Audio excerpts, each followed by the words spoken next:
আর বন্ধুরা, আজ আমি আপনাদের সাথে শেয়ার করব সম্পূর্ণ নতুন একটা রেসিপি। তো যেটা হলো সজনা পাতার বড়া। এই যে সজনা পাতা দেখছেন, এ খাওয়া প্রচণ্ড উপকারী একটা জিনিস, আর এই সময় এটা খুব ভালো পাওয়া যায় কচি। তো এই সজনা পাতা দিয়ে বড়া করব। তো সেজন্য সজনা পাতাগুলো এরকমভাবে ছড়ে ছড়ে নিয়েছি। আর আছে মসুর ডাল, 1 ঘন্টা আগে আমি ভিজিয়ে রেখেছিলাম। আর পেঁয়াজ কুচোনো, কাঁচা লঙ্কা কুচো, একটু সাদা জিরে, হলুদ গুঁড়ো আর কালো জিরে, আর আছে অল্প একটুখানি পোস্ত। তো প্রথমে আমি যেটা করব সেটা হলো এই সজনে পাতাগুলোকে সামান্য একটু জল দিয়ে 5 মিনিট মতো সিদ্ধ করে নেবো। খুব সামান্য একটু জল দেবো। আর এই জলটা আমি সিদ্ধ করা জলটা আমি ফেলবো না, এটা আমি পরে কাজে লাগাবো, দেখাবো সেটা কি করি।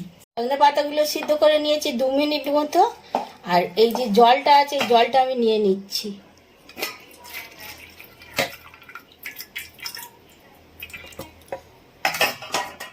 এবারে যেটা করতে হবে, এই ডালগুলো আমি বেটে নেব। ডালগুলো বাটবো আমি এই যে জলটা আমি সিদ্ধ করে রেখেছিলাম সজনে পাতার জল দিয়ে। বাটা হয়ে গেছে, এর মধ্যে সজনে পাতাগুলো দিয়ে দিয়েছি। এবারে দিয়ে দেবো এক এক করে পেঁয়াজ কুচোনো,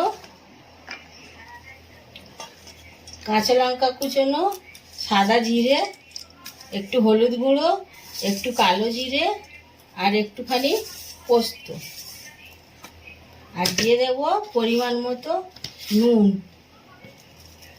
এবারে দিয়ে বেশ ভালো করে চটকাতে হবে এটা। এগুলো ভাজার জন্য কড়াইতে তেল দিয়ে দিয়েছি, একটু বেশি তেল দিলে ভালো হয় মুচমুচেটা। তো তেলটা দিয়ে দিয়েছি, এবারে বড়াগুলো একে একে ছেড়ে দিচ্ছি।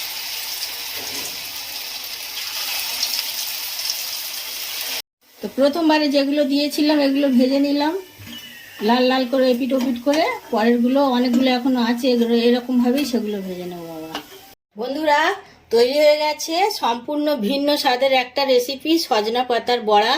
তো গরম ভাতে দারুণ লাগে, একবার হলেও আপনারা ট্রাই করে দেখতে পারেন। তো ভালো লাগলে অবশ্যই একটা লাইক করবেন।